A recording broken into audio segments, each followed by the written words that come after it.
நண்பர்களே, மைக் எப்படி இருக்கிறது பார்க்க போறோம். உங்களை கூட ஓகேங்களா? என்ன கைட்டு இருக்கு பாக்குற மைக் ஒர்க் ஆகுதுன்னு பாக்குற நேற்று வந்துச்சு.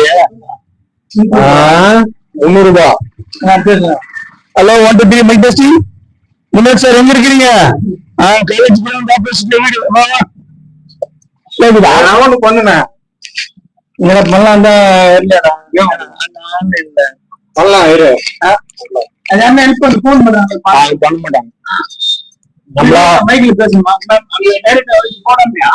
இது வந்து வீடியோ ரெக்கார்ட் அப்லோட் பண்றது மைக் இல்லாம ரொம்ப கஷ்டமா இருக்கு. நான் வீடியோ எடுத்து போடுவேன். நல்ல பிளேட்டா தான் எடுத்து போடுவேன். ஆமா, இந்த மாதிரிலாம் ஒரு தேவை. ஏன்னா இதெல்லாம் எவ்வளவு இம்பார்ட்டன். ஏன்னா